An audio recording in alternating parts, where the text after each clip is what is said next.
Welcome back, my lords and ladies, to the Cast Beyond the Wall. We are your guides to all things Westerosi, and we're here to bring you a review, analysis, and fan v fan debate of each episode of HBO's hit show, Game of Thrones.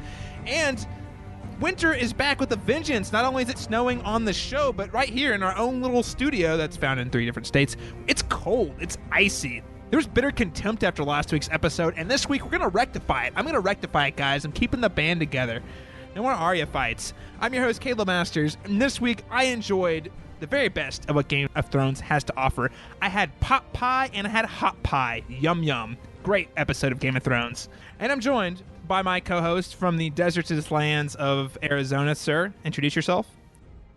I am Austin of House Greyjoy, and as official media representative of House Greyjoy, I would like to say to the audience, you're welcome. You're welcome that we ended the worst storyline in Game of Thrones history. You can send your donations and your thank you letters to my Twitter account. Why? What did we do, Austin? What did the Greyjoys do this week? I just saw you guys raping and pillaging stuff. Well, we do what we do best. Oh, that's right. You took out the sand snakes. Okay, that's what we're thanking you for. Oh, okay. But while we were raping and pillaging, really. All right. Wow. Oof, that took a dark turn very quickly. I'm also joined by my co-host from the vaguely northern Westerosi lands of Kentucky, sir. I'm Daniel Stoll, and basically this episode is Missandei, and I'm Grey Worm. It got me going. It got me going real good. Whoa! Can Stoll make that joke? I've never. What the hell? Stoll, I just never expected to hear you say that. Holy shit, that was good. I mean, he's a new man. Does that mean you've been castrated the entire show? You've been waiting? It means he's been a little boy his entire life, but now Stoll is a man. Well, good bonus points for keeping me on my toes. Holy crap. Well, now that you know the host, just remember you can track all of our posts on the Cast Beyond the Wall on our social media channels, including Twitter, at cast_beyond_GOT, or on our Facebook at facebook.com/Cast Beyond the Wall. Or if you want to catch up on any of the episodes from the last 2 seasons of Game of Thrones, you can also head on over to Good Trash Media. Or if you want to go way back to the heyday, you can find us on WeGetThisCovered.com. And in this week's episode, we're going to be reviewing Stormborn. We're going to be doing a scene-by-scene breakdown, and we're going to get you up to date on all of our fantasy picks that we left up on last week. Gentlemen, as I alluded to, we had some heated debate last week about a certain scene and a certain Ed Sheeran. And I just want the world to know, Ed Sheeran is he's not breaking up the band, guys. This is not going to happen. I'm not going to let this happen. Who even wanted to have that debate? I know Stoll and I didn't. We were ready to move on. I didn't want to have it either, but I needed to show you guys the error of your ways, that you were wrong about the scene. That scene had meaning and purpose, and I was so right until the new episode came on. And then actually, I had way too much faith in the writers. I was like, yeah, they wrote that scene that was showcasing how Arya is embracing vengeance of her family. Oh, finds out I was wrong. I don't understand the show's broken logic. That, in fact, Arya did not know that Jon Snow had taken Winterfell back, which totally invalidates my entire argument that we spent the entire episode for 20 minutes talking about. So, dear listener, hear it right now, and Austin, and Daniel, I was wrong. The Ed Sheeran scene last week was, in fact, worthless. This is truly a glorious day for House Greyjoy. We have succeeded. We have succeeded, Austin. And our listeners, they let us know that they were really pissed off at us for spending so much time talking about it. So we got a lot of feedback from a lot of listeners. There was a Twitter thread that included both former guest host Alexandra Bohannon and Dalton Stewart, as well as a slew of other regular listeners who were like, what the hell are you guys arguing about? Why are we so upset? I don't know. And then all of a sudden it turned to Muppet GIFs. I don't know what happened, but Muppet GIFs happened. And so, wow. We also got a really great comment from one of our regular listeners. Carrie from Arizona, so I think neighbors with you, Austin, commented and said, the Arya scene with the soldiers could be simpler than you were making it out to be. We think she might kill one of the soldiers to wear his face so that she can get closer to the Lannisters. So her thought is that maybe, I guess theoretically, if you take the second half of her statement there, that maybe she does steal a face that could come up later this season. I don't know. We haven't seen that yet. But her first point is, why the hell did you guys spend so much time talking about it? I think it's a great point, though. how mind-blowing it would be when Ed Sheeran kills Cersei. Oh shit! Crazy. That could now would that redeem Ed Sheeran in the public's eyes? Because I have learned two things about the internet with this Arya scene, and one of them being that God, the internet really hates Ed Sheeran. I didn't even know who the guy was, but apparently the internet hates this guy. It depends on what part of the internet you're on, I guess. The internet's dark and full of terrors. And it's a fair point. Well, listeners, That's enough of that, though. We don't need to belabor this. We don't want to beat the dead horse. We've talked enough about this. So I just want to say thank you so much to all of our listeners who chimed in on Twitter. Again, that's at cast_beyond_GOT or on our Facebook page at facebook.com/castbeyondthewall. Thank you so much for your feedback. Keep sending it to us. We're going to actually carve out this opening segment every week is going to be dedicated to reading your feedback. So give us your opinions, give us your theories, give us your critiques about our arguments. The whole point of this is to be able to carry on a conversation with you guys, the listeners. We're all buddies talking here, but we also want to talk with you. Without further ado, gentlemen, we've addressed the listener feedback. I have admitted that I was wrong. You will never hear those words leave my lips on this podcast again. I think it's time for us to go ahead and move into this week's review and scene-by-scene breakdown of Season 7, Episode 2, Stormborn. A Targaryen cannot be trusted. The Mad King's daughters will destroy the realm. We have an army, a fleet, and 3 dragons.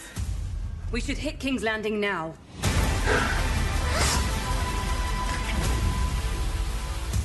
Okay, gentlemen. Now, before we dive into our breakdown here, let's get the hot takes. Let's get the just overall opinions. What did we think about Season 7, Episode 2, Stormborn? You guys were pretty lukewarm on the premiere. I liked it enough. I thought it was a solid premiere. You guys weren't so hot on it. What did you think of Episode 2? And Daniel Stoll, we'll start with you. I definitely liked this episode. I thought it was felt that there were some good Arya scenes this week, and all the scenes rather, really just I felt were executed really well and just hit all the points for me. Helped continue to move some of the pieces in place and move the plot really quickly in some particular scenes. So I really, really enjoyed this week's episode. I mean, you must have liked it a lot. You said it apparently, got you hot and bothered. So I guess this is like 11 out of 12. Is this better than sex episode still? It's more than just the sex. You just want it's an intimate moment where you just want to cherish that. Ladies and gentlemen, Daniel Stoll says this episode is better than sex. Austin Lucari, what did you think of this week's episode? I thought it was a great episode. I thought that this episode more or less could have been the premiere itself. Take a few things from last week's, get rid of a few things from this week, merge it together, and we would have had a fantastic premiere that would got everyone super excited for the rest of the season. I loved it. It was great. There were very few kind of pointless scenes. Everything kind of furthered the plot and really helped me get more excited about what's yet to come. Okay, very good. I also liked this episode a lot, and I liked last week's episode. I thought it was a fine premiere. I think this is a better episode overall, and I think I have more specific issues with this episode, but I also think it's better because I have more issues with this than I did last week, like just as far as if I'm going to look at like negatives. But I think overall I enjoyed this episode a lot more than I enjoyed last week's because last week's was just a season opener, and I think we're starting to get a little more into the meat and potatoes of Game of Thrones.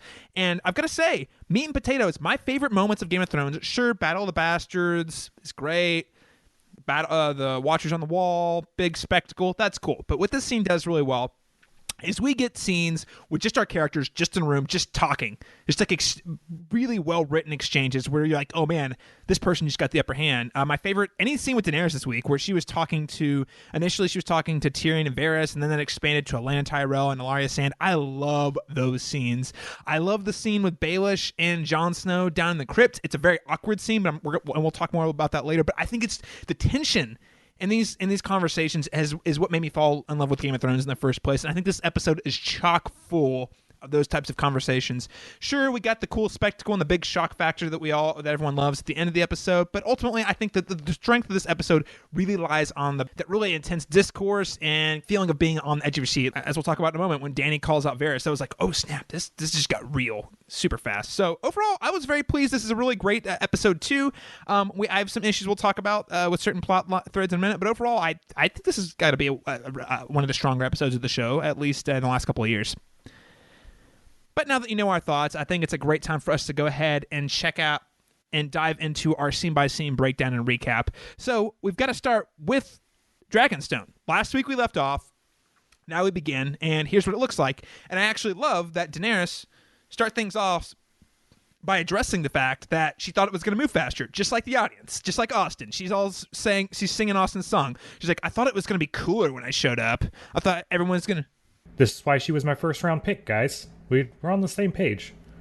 Yeah, but you know what? That's what's cool about Game of Thrones. It doesn't happen as fast as you think. And I think this was a great scene to highlight that, yeah, taking Westeros doesn't just mean making landfall and all of a sudden all the armies are going to rally around her. Even though everyone's upset at the Lannisters, there's a lot. It's a lot more complicated and complex than that. So I especially love that scene between her and Varys, because I honestly thought they were never going to reference the fact that Varys actually put a bounty on her head way, way, way back in season 1. I thought they were going to let that go. And honestly, I think it's one of the things that they had let that go, no one would have said anything. I don't think because it's such a small detail. It would almost have been better had they let it go, because at this point it's like, why are you bringing this up now? It seems really weird timing. Well, I was glad they brought it up though, because that's a nice plot, like kind of thread that I never thought was going to get addressed that they did address. And I thought, yes, it is kind of a strange time, but it's very cool because it does. And not only did they bring it back up, they used that to establish the inherent distrust between Daenerys and Varys. Who gave the order to kill me?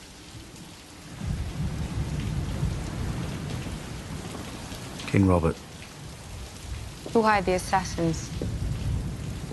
Who sent word to Essos to murder Daenerys Targaryen? Your Grace, I did what had to be done To keep yourself alive. Lord Varys has proven himself a loyal servant. Proven himself loyal, quite the opposite. If he dislikes one monarch, he conspires to crown the next one. What kind of a servant is that? The kind the realm needs. Incompetence should not be rewarded with blind loyalty. As long as I have my eyes, I'll use them. I wasn't born into a great house. I came from nothing. I was sold as a slave and carved up as an offering. When I was a child, I lived in alleys, gutters, abandoned houses. You wish to know where my true loyalties lie? Not with any king or queen, but with the people. The people who suffer under despots and prosper under just rule. The people whose hearts you aim to win. If you demand blind allegiance, I respect your wishes. And the way she really just goes at she's intimidating, man. When the Mother of Dragons shows up and she just keeps asking drilling harder on those questions. So why did you poison me? Who do you really serve? He says, I'm serving you. I think on one hand, I think it's incredibly stupid because the guy just handed her 2 armies on a silver platter. Okay, so I think it's stupid from her perspective to potentially scare someone away. But I do think it makes for really compelling drama, and ultimately, I think we probably got the most transparent Varys we've ever seen. He's a man of the people. I think. Do you think he's BSing, Austin? Maybe you think he's BSing about wanting to serve the people and the realm? Yeah. So a couple things on this scene. First, back to Dany feeling disillusioned. I think she's someone who feeds off of attention and praise, and she got a lot of that in Essos when she was freeing the slaves. But there aren't any slaves in Westeros, and I don't think the people are going to flock to her and cheer for her the same way she is used to things happening in the past. So her feeling disillusioned, I don't think that's going to go away anytime soon. On the topic of Varys, Varys is playing game just like everyone else. Varys is very intentionally not sticking his head out where it's going to get lopped off. I think he's siding with who he believes is going to be the winner, and he will always continue to do that. If Dany no longer is that person, he'll leave. As far as Dany goes, in her interactions with Varys, I feel like she knows that everyone still sees her as a weak child, basically, and I think that she can be manipulated and used, and she's trying to set the tone that that's not going to happen, and that she is a lot stronger than everyone thinks she is. One thing that I actually really liked about this episode, this particular scene, was the Tyrion, which is kind of where I felt in the scene, because I there are parts of me that really like Dany, even though there are parts of me that don't, but there's parts of me that also like Varys, and you kind of see Tyrion in that tension, like he's kind of trying to defend Varys, but he doesn't want to say the wrong thing to like really upset Dany either, and so he's trying to like walk that line, and that's kind of how I felt as an audience member, which is what I feel is going to be the most exciting thing about this season, is we're going to have these very important characters that on some level we like and respect on or different levels, and they're going to be in conflict with one another, and I think this scene really kind of established that really well, and you can kind of see that within Tyrion himself. He's kind of walking that line a little bit. So that's what I really liked about this particular scene myself.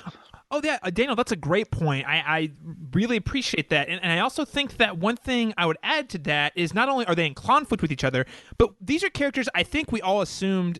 It's just easy to assume that everyone's on the same page, because at the season finale, Varys and Tyrion and Dany are all in the same boat. They're all on the same side, right? Well, no. Once they all get in this room, actually, there's crazy amounts of distrust between this entire group, and it's how is Dany going to hold it together? And it's those little interactions. I think they're really great. And yeah, I think you're right. Tyrion had a great moment where he's just kind of living in that tension.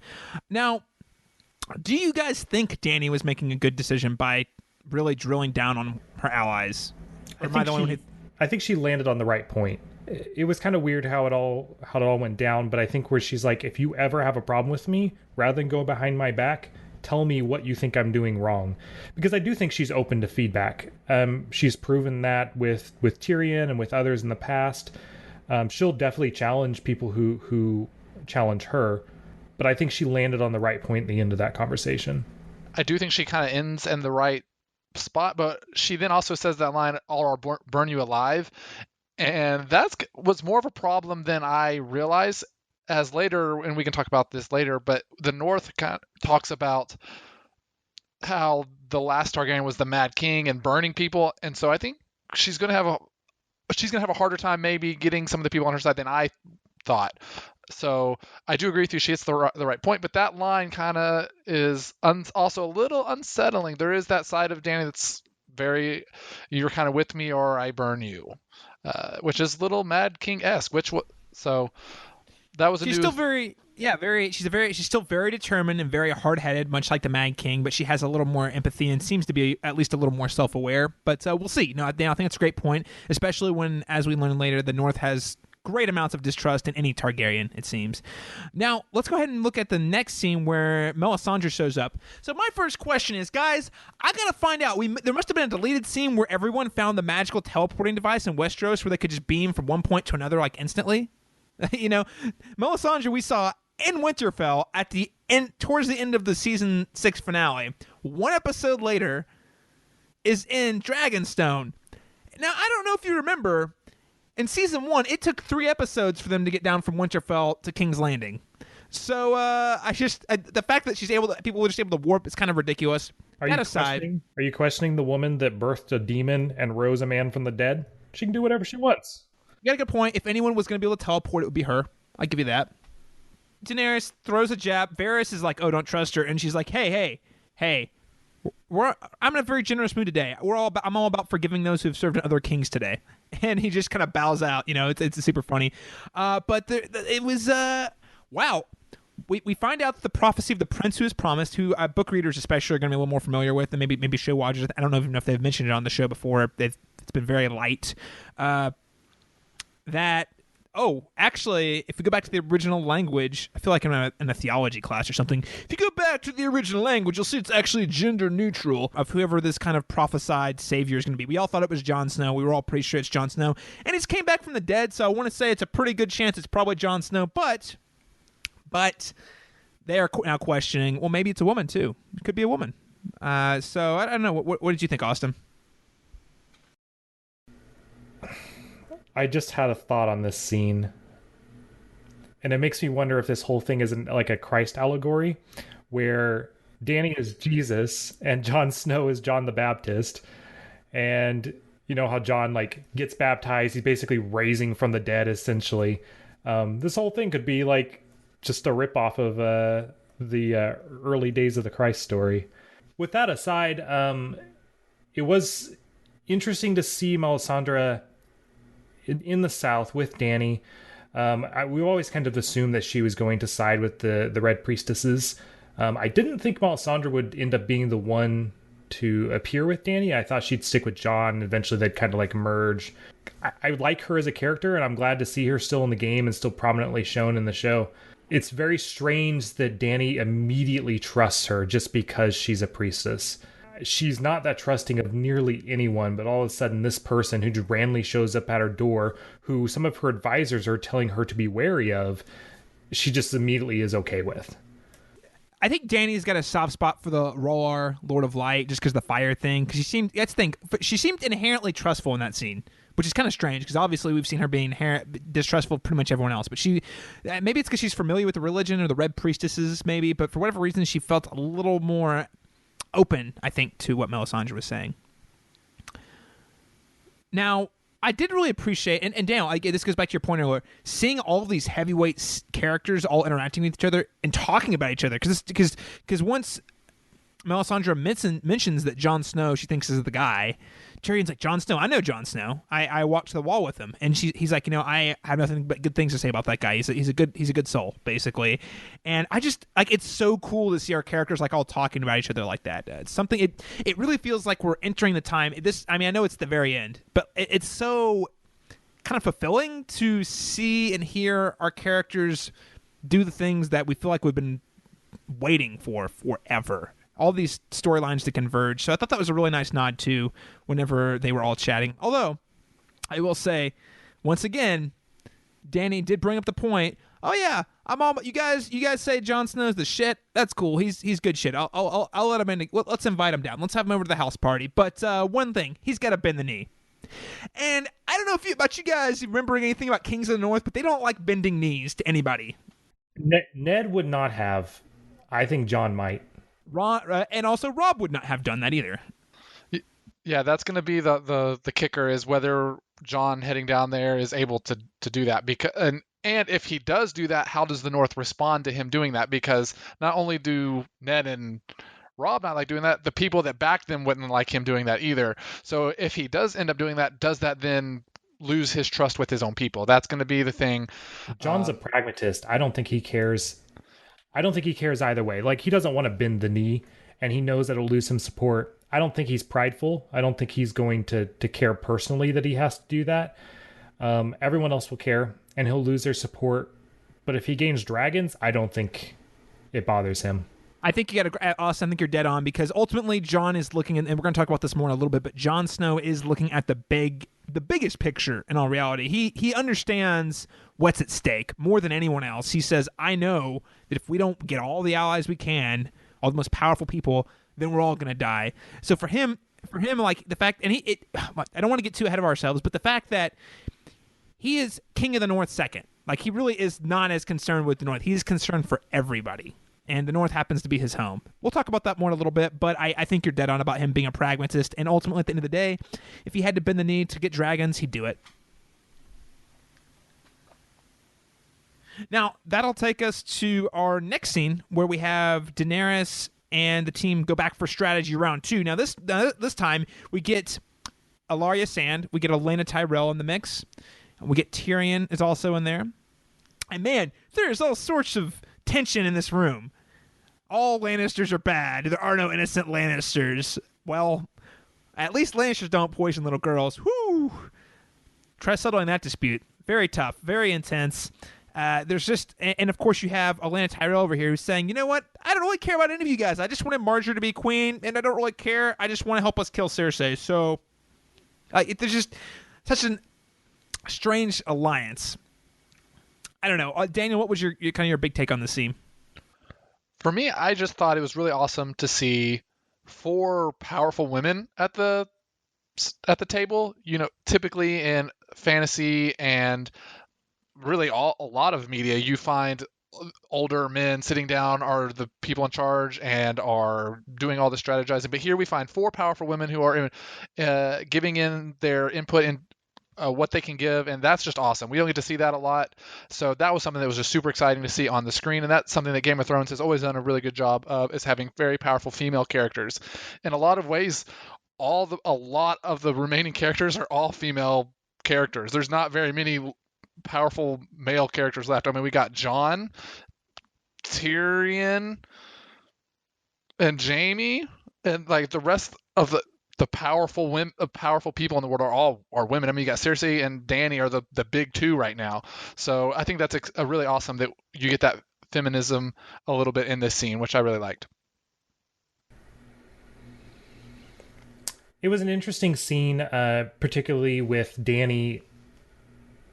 You really get to see her heavily rely on Tyrion, where she makes the statement, "I will not be Queen of the Ashes," which is alluding to a statement that Tyrion had made previously. You start to see her really start to lean on her advisors for both strategy and listening to other leaders and respecting them. You know, you see her pull aside with Elena Tyrell and has a lot of respect for her and trying to talk through things with her rather than just impose her will on everyone all the time. She's definitely learning to listen more so than she ever has before. Yeah, I think that listening is a key point, because my biggest takeaway was when Tyrion said, when she said, "I am not going to be Queen of the Ashes." That was what Tyrion told her. So, Austin, I think you're right. Going off of what you said earlier, you said she takes feedback, and she does. She comes across so harsh and intense, but at the same time, she does want to get better. She understands that she has weaknesses. And at the end of the day, if you can get through to her, she really will take that into consideration, which is where Tyrion has that look. He's like, hey, that line she just dropped, that was my line. She listened to me. That's so cool. And again, that is signs that she has grown tremendously as a leader. And also that she knows how to work the table, as you say. I completely agree with the points both you guys are making, Stoll. I love seeing empowered women... Love seeing my empowered women on TV doing kick-ass things, and really, I think Jon Snow would be probably the last man in power, per se, that we're looking at. I mean, we've got Tarly, who's side project. All the characters who are the big power players are all women right now, and I do think this scene is a great job at giving them a fun and interesting platform. Now, the second point is Tyrion proposes. Now, they're going to send the Dornish armies and the Tyrell armies to King's Landing. But apparently, they want to send all of the crazy warriors, so the Unsullied and the Dothraki, the ones who rape and pillage, they want to send that. Tyrion suggests they send that to Casterly Rock because that's where the money's at. And that's where the power's at. And also, that would be incredibly personal to Cersei. That would hurt big time. What do you think of this plan? But first, how do you interpret that move? Isn't that crazy and really cool? I love it. That Tyrion's going to attack his homeland. It's like he does not present it as vengeance, but you're like, ooh, that tastes like vengeance a little bit. What'd you guys make of it, Daniel? Yeah, I definitely thought the plan sounded really good. I mean, Tyrion is one of the world's greatest minds and strategists, so I also, like you mentioned, the Lannister taking out the Lannisters is a very exciting and somewhat poetic plot line, and that seeing that happen would be wonderful. And that touch of the tension that's between Tyrion and Cersei would be very exciting to see. So I hope that this works out the way that he has laid it out. I'm trying to figure out what the strategic value of Casterly Rock is at this point. Like in a siege, what is going to get through to King's Landing? How is that going to help you win the war? I guess you're seizing assets from the Lannister family, money, basically gold. But one of the things that King's Landing has been in dire need of is food after House Tyrell left them, and they were really the majority of the farms. So I don't know if Lannisport really provides much in the way of food and what the strategic value of it is. So I think it goes back to a couple of things. As we've already established, Westeros is kind of broke, and even the Lannisters are broke. Now Tyrion, I do think, knows that, but there's a certain... I really do think it's attack. Not only is it an attack on the economy, I do think it's an attack on Cersei. Like, I think it's there to distract her and weaken her and kind of throw off balance a little bit, and Jaime as well, because that is a very, very personal and specific location. I'm trying to think of an equivalent, like in the United States, if goad her into making a bad decision, basically. Yes, yeah. It's going to make her like more unpredictable, which is dangerous, but also kind of weaker and less rational, less strategic. Now again, we know Cersei, when she gets irrational, is very dangerous. So I'm not sure how well that's going to work out, but I think it's a very interesting and unexpected choice. Sometimes strategies that are unexpected but still very strategic can be effective, and it's always interesting to see how that turns out. So I don't know. I found this all to be a really interesting development. But if you guys don't have anything else we want to add on to Tyrion's decision to take Castle Rock, let's go ahead and move on to the last subplot at Dragonstone this week, which was the scene between Grey Worm and Missandei, where this has been an ongoing romantic subplot for years, and this is kind of the this is, no pun intended, this is kind of the climax of their romantic relationship. They finally there've been jokes about, what does Grey Worm, what do the Unsullied look like underneath their pants, like, and there's also had that weird thing with Grey Worm watching Missandei when she bathes, and then they've just kind of had like a lightly flirtatious relationship where they've definitely been interested in each other. I think the idea is kind of cool. I've never really bought this subplot per se. It is kind of cool to see some of our supporting characters of color getting something to do, I guess. I did think it was really drawn out, but I mean, just because we've kind of gotten used to not seeing sex scenes as frequently or as long on Game of Thrones, but at least it was romantic. So there's that. I don't know. What did you guys make of it? I definitely agree with you, Caleb, on the point of it being long. It felt a little long to me. I feel like there could be some really interesting things that they could do with this subplot, but I know that they don't have a lot of time left, so pretty sure they're not gonna do some interesting things with it. So therefore, in that sense, don't know exactly what it's for, but I don't dislike it, but there wasn't much to it for me. I mean, ultimately, this scene, I believe, was as a send-off for either one or both of the characters. The most interesting part of the scene, I believe, was Grey Worm trying to explain, like, kind of what he went through as a kid. But we've heard some of that before, so I didn't think it really added a lot to what we already knew. It ended up just being another kind of HBO sex scene. We've seen a lot of them at this point. However, it is a little refreshing to have a scene on the show not be rape, which I had read today that this is the first consensual romantic sex scene that we've had since 2013 on this show. It was a very, very long time. So, I just want to break that down for our listeners. So that means, technically that could have been consensual, but it was kind of like Oberyn Martell orgy sex, is what you're saying. But that would not count. Yeah, I don't think they're including that in that statement. Yeah, I believe Rob would be the last one. If I was trying to recall earlier, Rob, and when he married, I don't even remember her name at this point. She wasn't there very long. Talisa. It was Talisa, I think. Yeah. But I think you're right. I think you're right, Austin. I think there probably hasn't been a romantic sex scene in Game of Thrones, or a consensual romantic sex scene in Game of Thrones since season 3. I don't doubt it. There's been a lot of Benioff and Weiss do a lot of great things on the show, but the one thing they don't do well is handling sex or sexual assault. So yeah, not a fan of that. So to your point, this is a for that track record, this is a great moment. We got to see something that was romantic, and it did feel. I mean, it is. While I've never really bought that relationship, at least it is organic. That's kind of cool. I think the episode would have been just fine without it. In fact, I think the show would probably be just fine without the subplot altogether. Again, it is very cool to see the people of color on the show getting their own subplot. I don't know, it's been a really hard one for me to wrap my head around. All right, gentlemen. Well, now that we talked about all the goings-ons in Dragonstone, now there was an event around Dragonstone that happened at the end. We're going to come back to that at the end of the show. But for now, let's go ahead and move to the Citadel, which is where Samwell and Professor Slughorn are having their back and forths. I don't know what the character's name is for the Maester here. I know Slughorn and I know Jim Broadbent. I can tell you his name if you want it. I don't want to know his name. He's forever Professor Slughorn, Austin. You don't have to tell me. His name is Ebros. Ebros? I don't know an Ebros. I know Professor Slughorn is still working in the restricted section of the library, and he doesn't want to give out the secrets because he's stubborn. So, I don't know what the guy's problem is, but yeah. He's declaring Jorah as a lost cause. But our boy Sam, he doesn't give up. In fact, he looks between the lines, and he says, hey, you know what?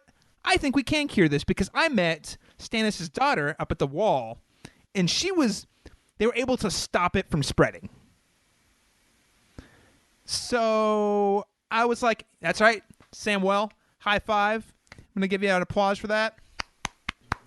I got to give props to Sam for doing something useful with his pitiful life. He's trying to help another person rather than just causing more problems for everybody. And I appreciate that. And for the record, this was not an easy task. It was just hard to watch it. And for him to be able to just cut the skin off of someone was, woo, man. Well, yeah, okay, so let's before we get ahead of ourselves, I do want to look at the fact that, so the reason Samwell decides to help him, obviously he feels bad for Jorah anyway. He's like, oh, you've got grayscale, it's going to kill you, that's really sad. But then right before he leaves the room, he says, what was your name? Jorah Mormont. Light bulb goes off in Sam's head. Mormont. I used to work with Jorah Mormont. He was a great man, and this man's his son, so I want to help him out, right? So even though Slughorn insists that all books are, this guy is the worst maester ever. Slughorn insists that not all books are meant to be read, and nor are maesters poets. Like what kind of guy is this? He's just documenting. He's the watcher. He just documents and shelves it away. Never to be read again. Definitely not to be used to help stop the oncoming White Walker War. Definitely shouldn't be doing that. Oh no, you're right, Austin, because it'll all take care of itself. The Citadel will still stand. Just sit back and let everything just wash over you. It'll be fine. So he's the one who tracks all of the data. So he tracks all of the data, and then when global warming comes, he says, it's no big deal. I don't know what you're talking about. No one's reading that book. We're good. We're all fine. Well, anyway, Samwell decides, well, screw that guy. I gotta know what he's talking about. He's got his head shoved way up his ass, and I'm gonna ignore his orders. So I'm gonna go and cure Jorah Mormont, because I found in a book I read that there is a cure. So yes, as Daniel just alluded to a moment ago, this was a pretty intense scene to watch. I was squirming in my seat. I don't know about you guys.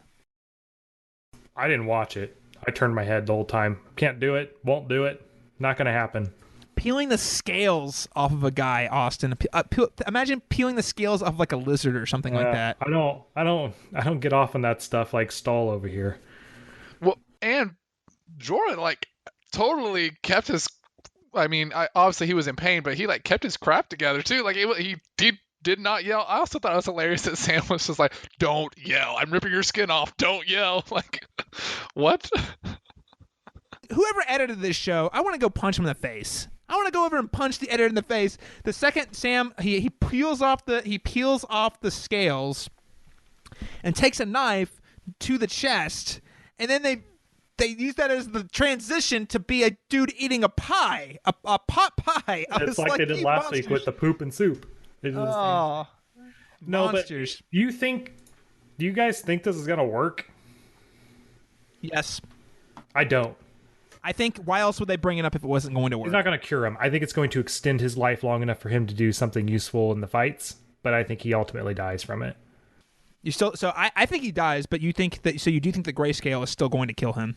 I think it'll come back, I guess. I think they bought him more time, is what I think. Okay, that's fair. I think that's a very likely possibility, but it just seems weird to me that they very strategically placed Jorah and Sam in the same spot, and yes, it does make a logical sense. It's definitely it's definitely there for a narrative perspective. So, I mean, I think it would be weird if they brought Jorah there. They made the promise they were going to cure him, and they didn't. I don't know, but this is Game of Thrones. They like to pull the rug out from underneath us. Daniel, how about you? Yeah, I think it will. I agree with Caleb on this one. Why are we watching this if it's not going to work? I mean, perhaps working is providing him more life. I could see that angle for sure. But you guys are cute thinking that everything that happens in this show has a point.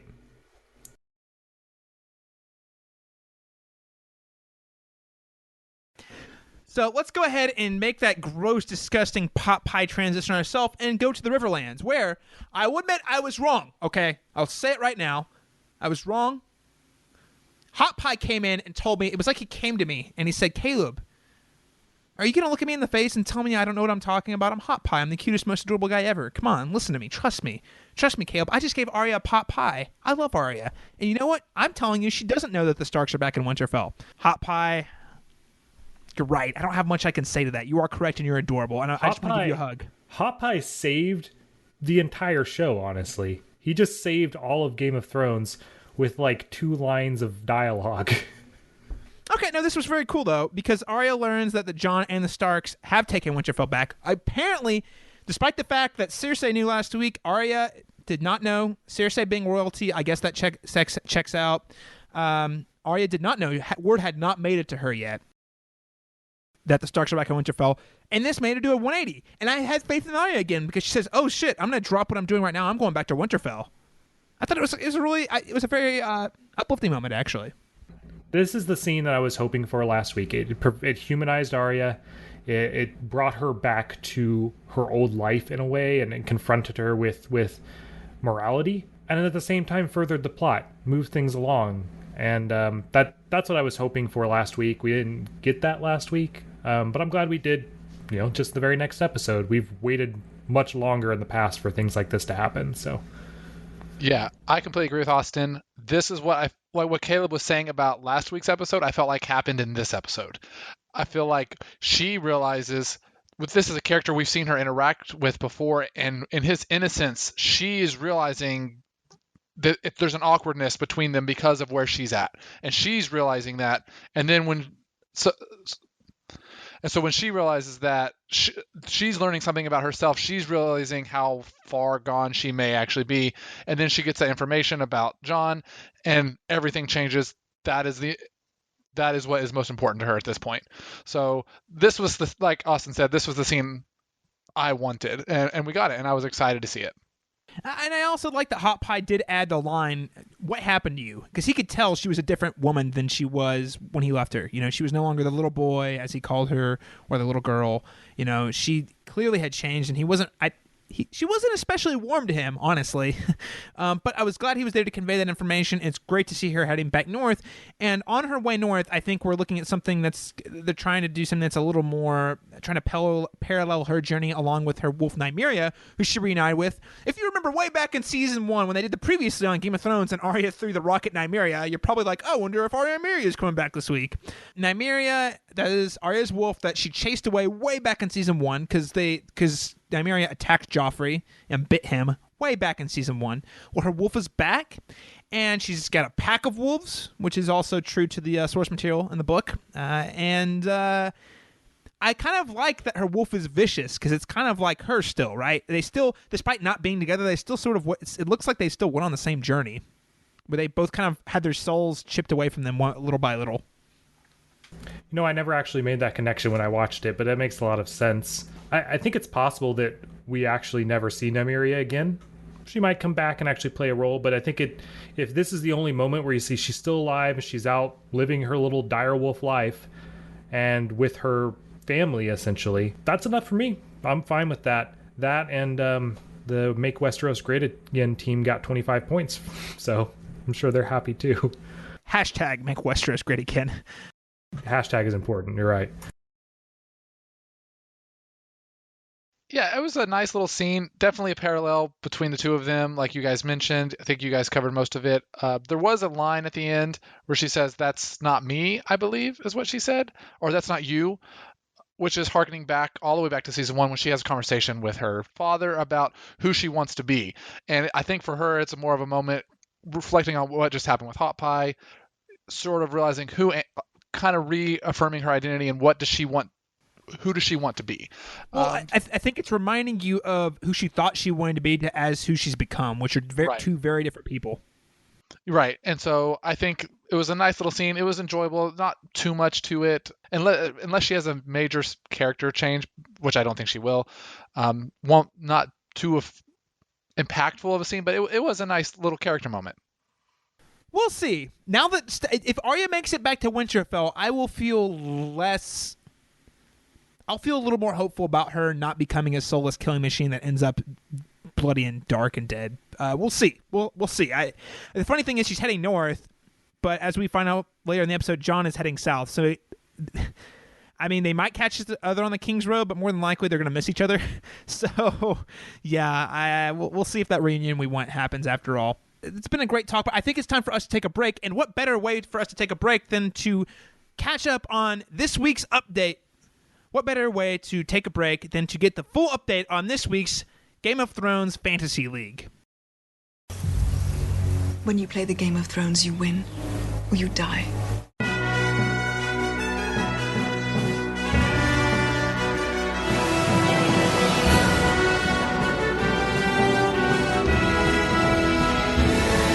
We are back with another week of Game of Thrones Fantasy League, where we have 8 teams, which include us 3 and some of our friends and regular listeners.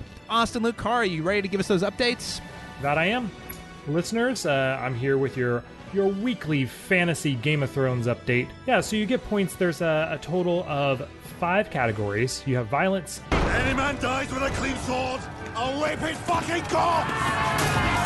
Sex and nudity. The gods made this, and it delights me. Wits and schemes. Chaos isn't a pit. Chaos is a ladder. Status and power. Power is power. And eating and drinking. I understand that if any more words come pouring out your cunt mouth, I'm gonna have to eat every fucking chicken in this room.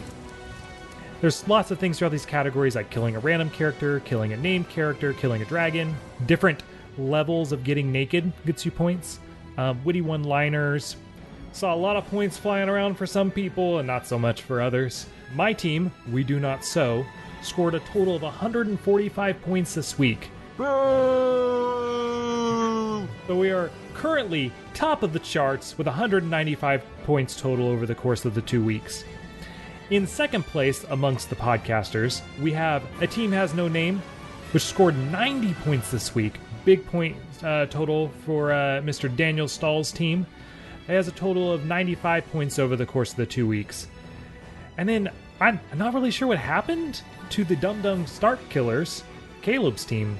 It's like no one was even in the show this week for them. I was in second place last week, and yet I gained 0 points. It helps when yes, Austin, it helps when your characters appear in the episode. Any of them at all, even for a scene, appears in the episode. It raises your likelihood of scoring points tenfold. Yeah, especially when they slaughter entire families. I mean, that's pretty useful skill to have. And so Caleb's sitting at 65 points over the course of the 2 weeks. Overall, amongst all 8 teams, I am in first place. Daniel is in 5th, and Caleb's in 6th.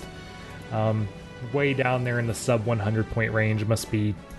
Benioff and Weiss, I know you're listening to this. Do not let Austin win. Rewrite your scripts, reshoot your episodes, re-edit the episodes. Do what you do. Do not let Austin take first place. His ego can't handle it.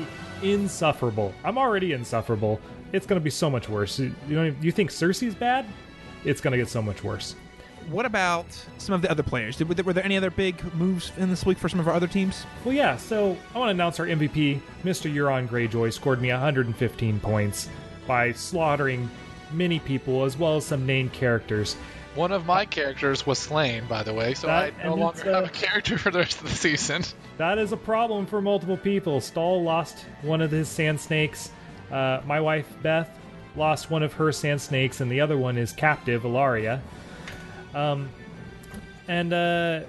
We also saw a notable entrance of Nymeria, which is a character we weren't sure we were actually going to see for Make Westeros Great Again. Overall, hashtag Make Westeros Great Again. So we saw some movement amongst everybody. Unfortunately, Cersei's grenades, having drafted Sam Tarly, is still negative 10 points. I can't believe. Sad to see. You hate to see it. I can't believe the Verge, who actually put together this wonderful fantasy league. I can't believe the Verge didn't give Olenna Tyrell or Tyrion Lannister more points this week, because that's the thing. Looking at Cersei's grenade, she's got a really good team. She's got Tyrion Lannister, Olenna Tyrell. She's got Team Smart. She's got Team Witty Smartass, but yet she's still negative points because of Sam. Second week. I think her points are coming. I think Sam's going to turn it around. She's got, like you said, Olenna, Tyrion. She's got a really, really great team. She'll be just fine. Also, she drafted Jorah Mormont. Didn't think that guy was going to come back, and he got 5 points for eating food. So, hey, food points. I will post the results of this week up to date, and also the link to our Fantasizer page, the Fantasizer, which again is put on by TheVerge.com. I will have all that listed in the show notes below. If you're listening on the go, that's at Fantasizer.com, but it'll be also in your Libsyn post in your podcast feed as well. So I do encourage you to check out those results on our on goodtrashmedia.com or on the Fantasizer webpage. I am predicting next week my team the Dum Dum Stark Killers, aka Westerosi Sellswords, will have a huge comeback next week. So I can't wait to see when I gain all those points.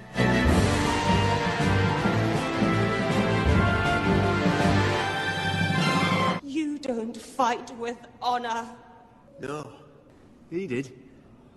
All right, gentlemen, that was a lot of fun, but let's get back to our recap of the episode, and let's do it by heading to King's Landing. So Cersei Lannister had to make her case to the last of her loyal people, I guess. Her court is looking awfully empty these days. At least I thought so. And it also is very dreary and dark and full of despair and hope. It actually reminds me a lot of the Trump campaign rallies. So basically, she was trying to rally her support to be prepared to fight Daenerys, and it was also trying to delegitimize Daenerys. Oh, she's a Targaryen. Oh, she burns people alive. Oh, she left the slave owners out to die. And nothing she said was untrue. It was all completely factual. Absolutely, but I will also remind anyone in that courtroom, anyone at all who doesn't remember, oh yeah, what about that time you blew up the Citadel full of people?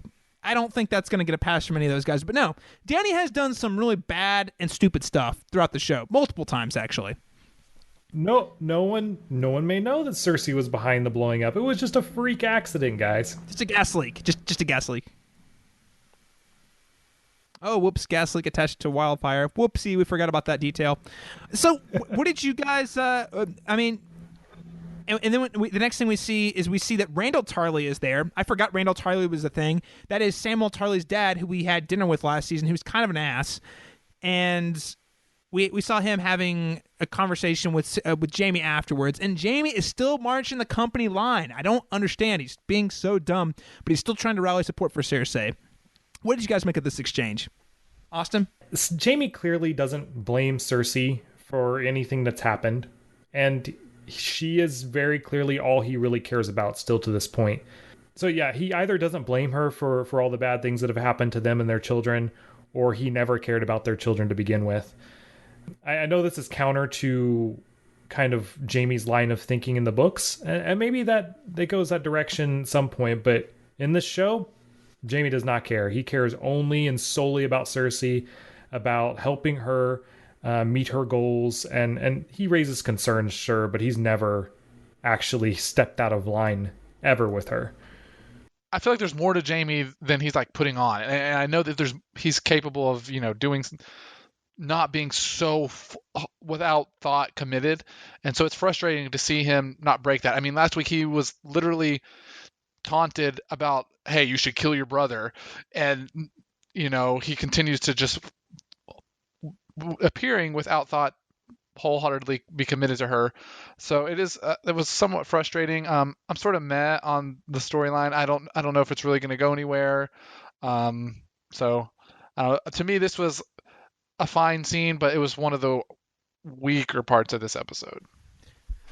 That's fair. It's another table setting episode. And I think it's there to do two things. It's one, to show exactly where the Lannisters are in measuring their support. How many people do they really have? And it's not that many. I mean, it's even less than I thought it was going to be.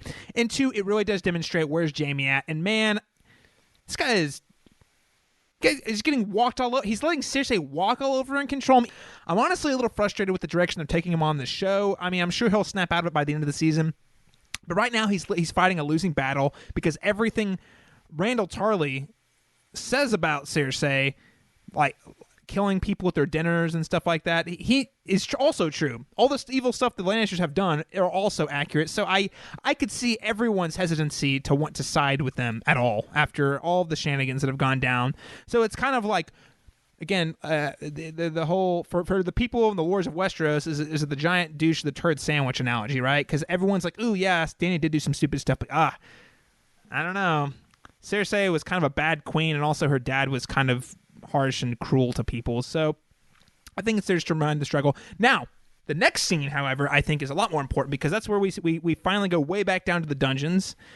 Qyburn and Cersei go down there, and Qyburn has found the dragon killer weapon, or at least what he thinks is the dragon killer weapon. It's basically like a giant ballistas that he believes can kill the dragons. I thought it was kind of a nice callback to previous seasons. We haven't been down. I don't think we've been down to those dungeons worth the dragon skull since season 1. And though they've been described by Tywin Lannister back in season 3 or 4, where he talked about the different sizes of dragon skulls. That was kind of cool to see the smaller dragon skulls like Tywin had described. It was a nice callback, I guess, but ultimately I think this is just here to remind us that Cersei does have a plan to stop for the dragons. I don't know if it's a very successful plan, but she has one. I mean, this wasn't like high technology or anything. This is something I had assumed that they already existed in the world of Westeros. But hitting a stationary skull down in a basement is one thing. Hitting a flying dragon is something else entirely. I do, however, think there will likely be losses amongst the dragon ranks this year. So we might have one or more of the dragons be gone by the end of this year. Yeah, this was just like you said, this was just, hey, they do have some sort of a plan, and it's gonna be a crappy plan, but it's the plan. So it was just letting us know that, like, they're not just not thinking about the dragons. They do have something going on, but I don't think it's gonna be very effective. Okay, yeah, well, we'll see where it goes. Yeah, I think because they're showing it to us, hence that there will be casualties, or at least a dragon will be wounded at the very least, because they're taking the time to show us this plot development. But I don't know. I don't have very much faith in this plan. Now let's go ahead and move on to the north, all the way up north. We, again, like magic, these ravens, they just teleport everywhere. Dany's like, send a raven up to Winterfell. The next scene, Jon's got a raven in Winterfell. That's from Tyrion Lannister. Pleading the case of Daenerys and inviting Jon Snow to come down. I did really, really love the touch of Tyrion saying the line about all dwarves are bastards in their father's eyes. Great touch, great callback, great touch. I love that whole bit. But I also think that their skepticism is really well suited. I think it's easy for viewers who know the full picture and know that I would argue that our team in the South is mostly trustworthy, but they don't know that. So I love that we're seeing them kind of debate and try to decide what their next move on that's going to be. What do you think, Austin? I mean, I don't know that I actually trust Dany with Jon Snow. I think she would kill him if she could. In fact, she might even try to, and then discover that he can't be burned. So that'll be an interesting development when he goes down there. That would be interesting if, with his Targaryen blood, she tried to burn him in with the dragons, and he resisted it. That would be very interesting to see that happen. That would be a pretty kick-ass way to show that he's a Targaryen, actually. Yeah. And she would have to rethink her everything if that happened. Yeah, that would definitely keep her on her toes. Like, oh shit, he's related to me somehow. What? Now, these ravens travel at the weirdest speeds because Samwell, his raven that was apparently sent last episode, came after Dany's raven that came at the top of the episode. And this is when Jon decides he's going to go to court and plead his case. Now, there's not very many people in the North that support his plan. And you know what? As much as I give the Northerners shit for being kind of dumb and closed-minded and rash and all that stuff, they actually have very healthy skepticism based on what has happened to their kings who have gone south. Like recently, they're like, Ned Stark went south, he got his head chopped off. Robb Stark went south, and we know what happened to him at the Red Wedding, so we really would prefer you to not go south. I mean, and even though we know that Jon's looking at the big picture, and ultimately I think we could probably agree that he's right, and he's making I would argue he's making a good move for the big picture's sake. I think I kind of empathize with everyone there who says don't go south. What did you guys make of the scene? I mean, they're completely right. He raises, it's not even just Dany. He's going south. He puts himself at risk of being captured by nearly anyone. That's a long journey down to Dragonstone, and there's a lot of risk involved with what he's trying to do. We know that the seas are covered. We know that all the land, like between Winterfell and King's Landing, there's a lot of Lannister sympathizers and soldiers along the way. So they're not wrong. But at the same time, we said it before, Jon's a pragmatist. He has the bigger plan in mind. He's doing what he feels he has to do for the survival of the human race, essentially. And he's also incredibly stubborn.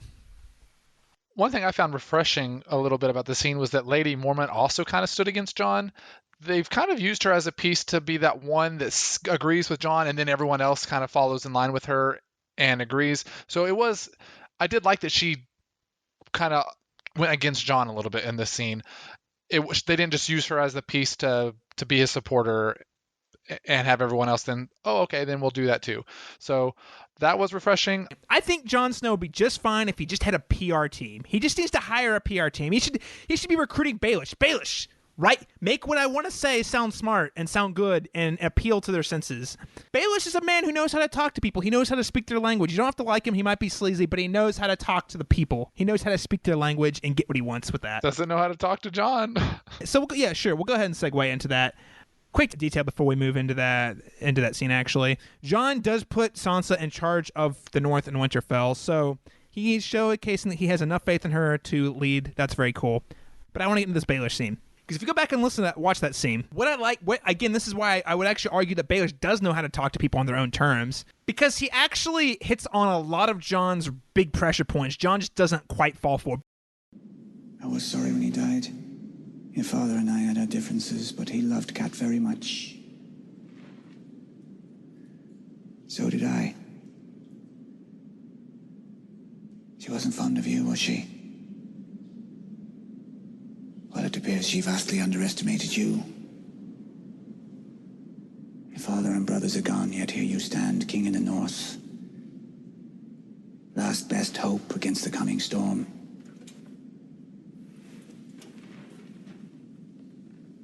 You don't belong down here. Forgive me. We haven't never talked properly. I wanted to remedy that.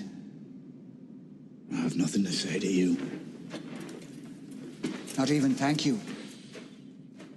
If it weren't for me, you'd have been slaughtered on that battlefield. You have many enemies, my king, but I swear to you, I'm not one of them.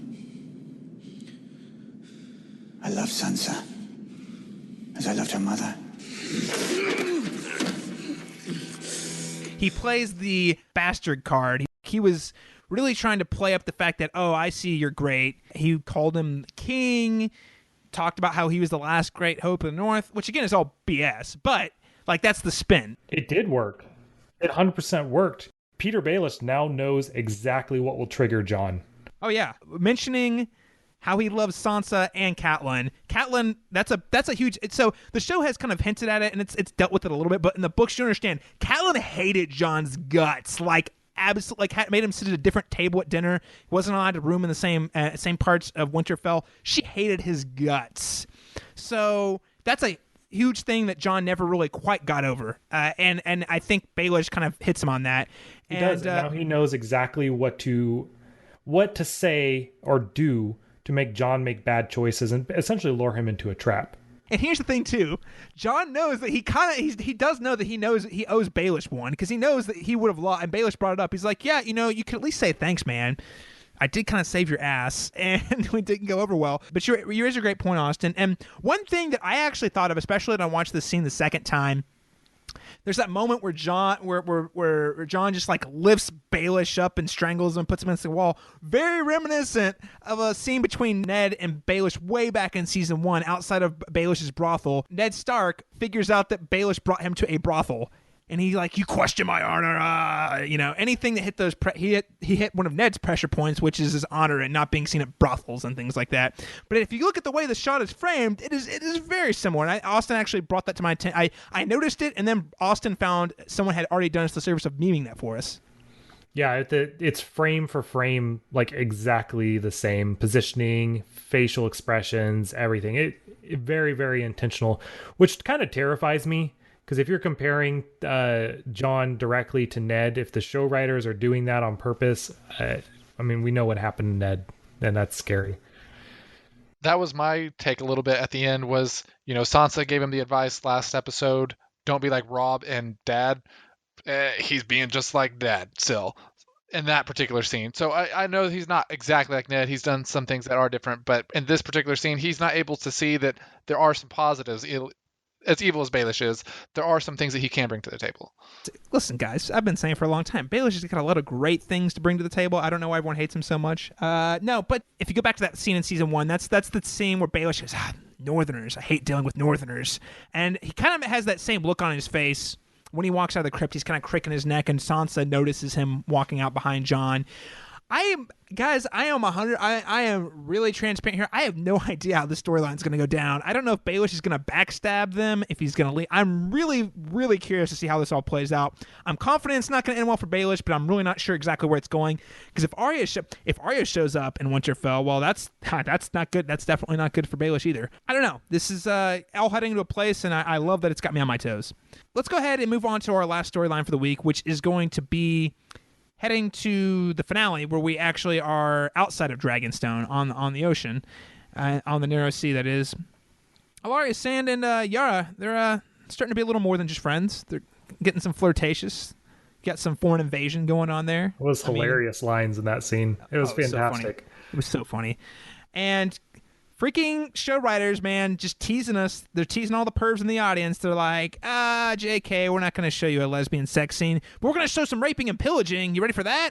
And that's when Austin started singing, yo ho, yo ho. It was super awkward also, just because Theon was there. The way they actually clued him in their that part was a little bit awkward. Well, I like how awkward. Theon's the guy who grabbed his sister before he knew it was his sister. True. Forgot about that. True. I like how they pretended he wasn't there until they're like, oh yeah, he's there. Well, let's just go ahead and continue. It was like, oh, don't worry about him. They forgot he was there, and they kept talking. Oh yeah, well, Theon's there. Don't worry about that guy. Then the pirates show up. Euron Greyjoy, like a cartoon character, or Jack Sparrow, or some really Bam Margera just shows up out of nowhere, and he's like, ha, surprise, motherfuckers. I mean, what a scene. It was a scene and a half, that's for sure. Loved, obviously, some intense Greyjoy on Greyjoy action.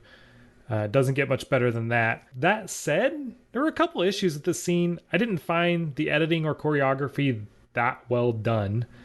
And also, it was a little strange that Euron Greyjoy is apparently the greatest fighter in all of Westeros, taking out multiple assassins at the same time with ease.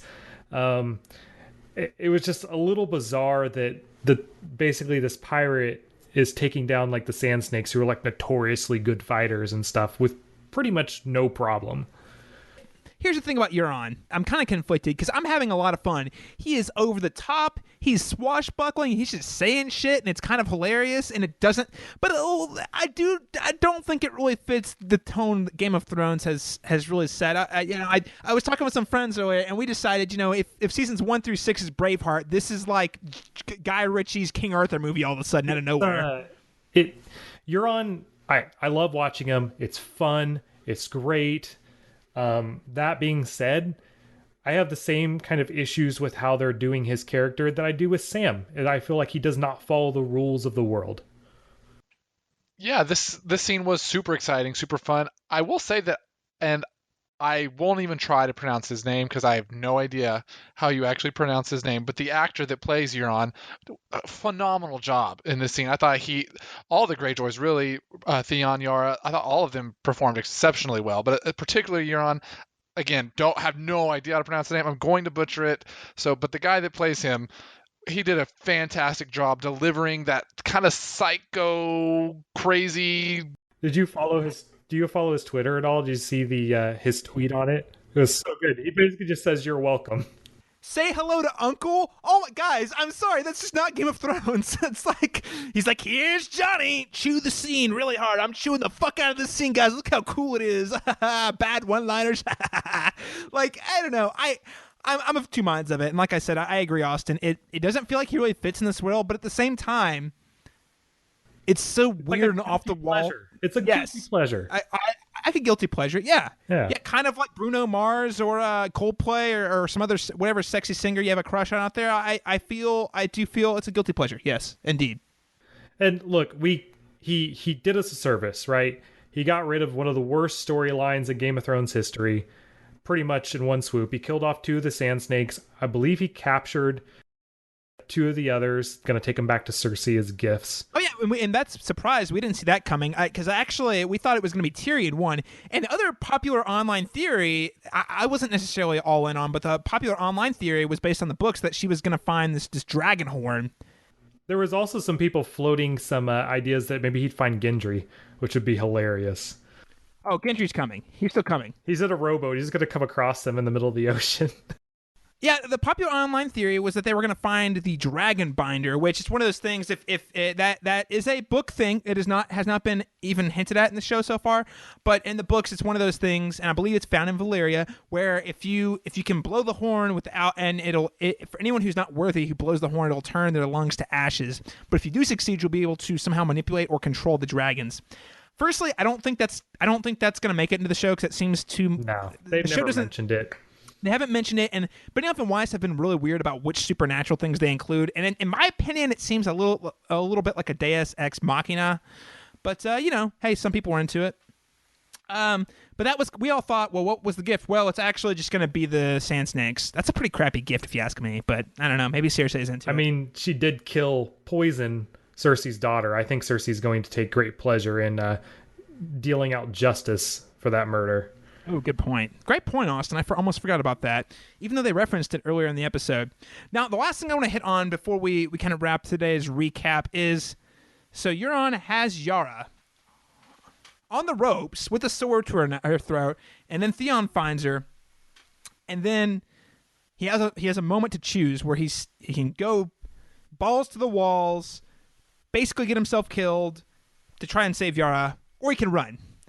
And in the moment, he's thinking about it, and then he sees like all the bloody bodies everywhere, and something inside of him snaps, almost like a sort of case of PTSD, possibly, from all of the Ramsay stuff that happened. And he decides, and I don't even think he decides. It's like a gut instinct. He just is like, shit, and he jumps off the boat. See, everyone kept there was tons of Twitter stuff on this, making fun of Theon. Ha ha, Theon's a coward. Ha ha ha, poor Reek. I did not read that way at all. Theon made the correct choice. Theon saved himself and his sister by jumping off that boat. Had he attacked Euron, he would have died, and probably Yara would have as well. So that moment that they had where he drops his sword and jumps off, I don't think that was fear. I really don't. I think that was him processing what he needed to do in that situation and ultimately making the right choice. I disagree with Austin on that point. I do think it was a PTSD sort of moment, but I think it gets him to the right decision. In no world when he charges at Euron does he succeed in any way. So of course that is the right decision, but I do think it's out of fear. I don't know. PTSD isn't necessarily out of fear, though. Like, it's like I'm saying, like his brain has basically been scrambled, and he's somehow managed to put it back together enough, and like this triggered it, and it was like, I don't know what to do. I just jump off. Like he was like it was. I think this was like the way I read it was a purely instinctual thing.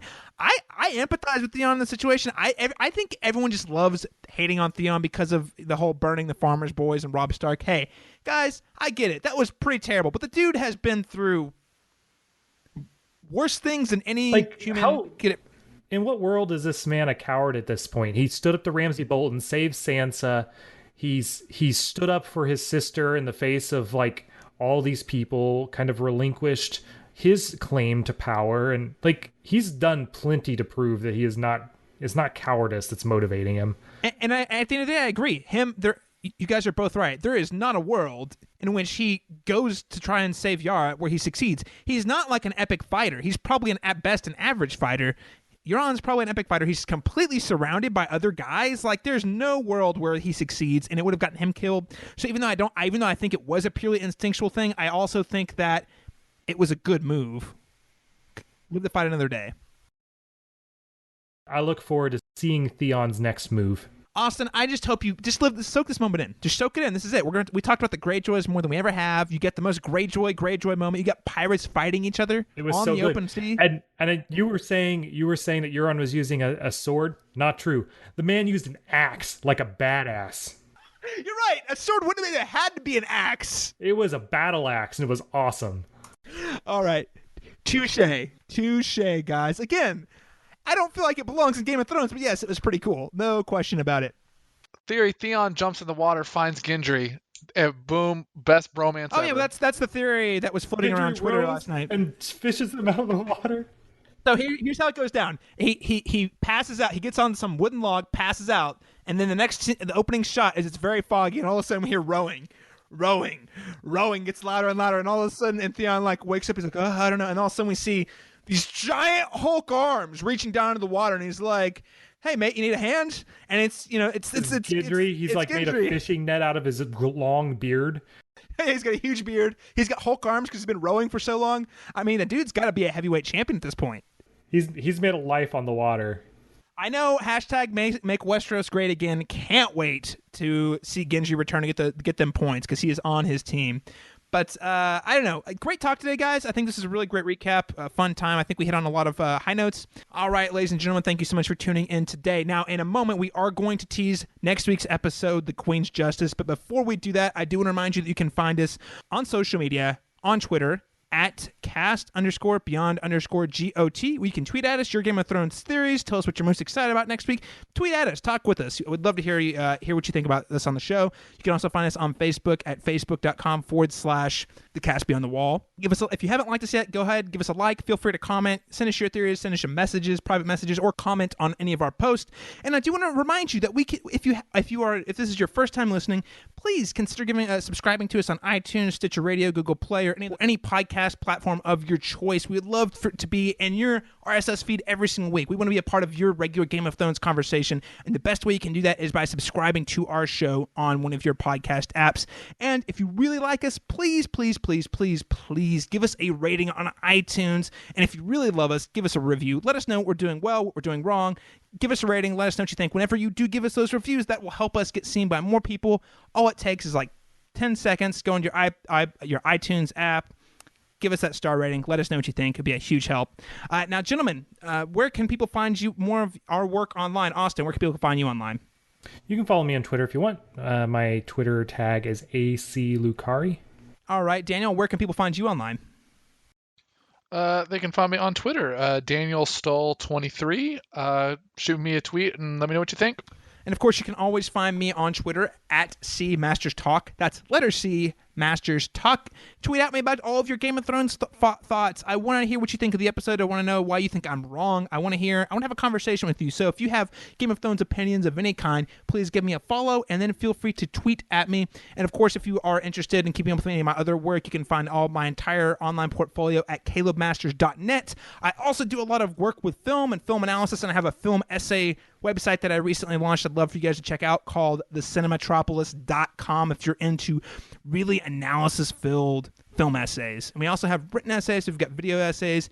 We want to bring thoughtful conversations on film to you on a weekly basis. You can find that at thecinematropolis.com.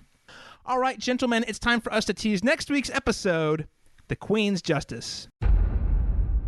I was born to rule the Seven Kingdoms, and I will. The war's already begun. I've drawn first blood. Cersei will be ready. They know we're coming.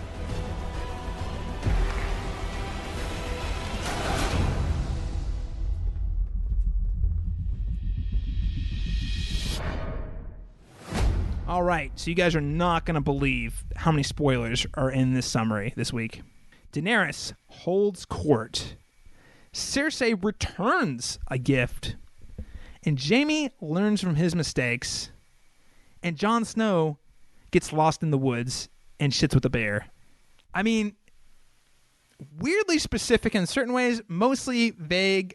I don't really know what's going on there. What do you guys think's going on next week? Austin, we'll start with you. I'm not really sure where some of these are going. I can't think of what Daenerys is holding court for, unless it's not really justice related. If it's just, court in that she's organizing her government, essentially. Cersei returning a gift, it would seem strange for her to turn away Ilaria. And Jaime learning from his mistakes. Maybe this is the moment you guys have been waiting for, where Jaime finally turns his back on Cersei. But I kind of doubt it. I do, however, have a theory for, it may not even happen this season, but it might be next.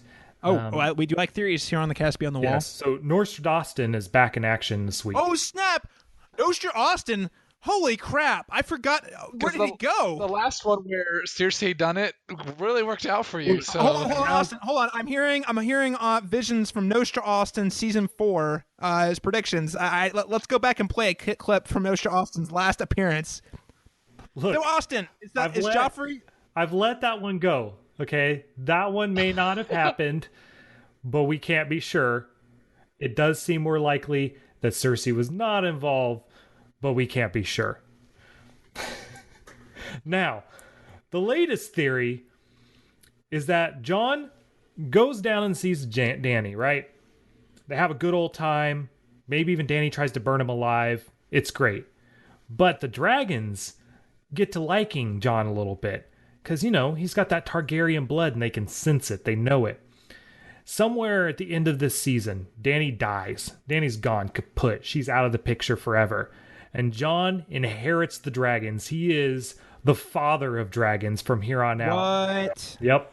No one would see that coming. That's you heard it here first. So what if she's actually the princess that was promised, but she's not promised to have dragons, so they flip-flop.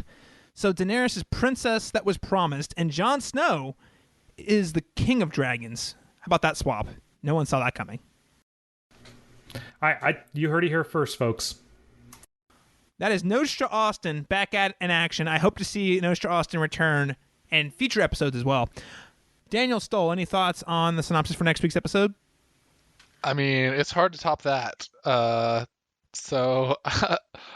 this guy, I got nothing.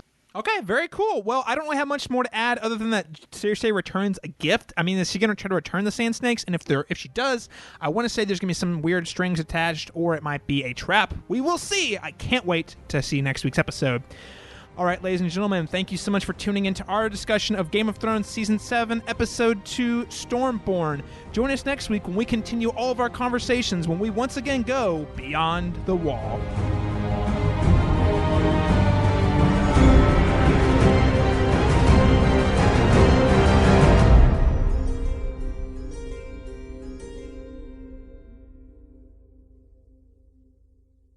So we're rolling. You see me rolling. My dragons.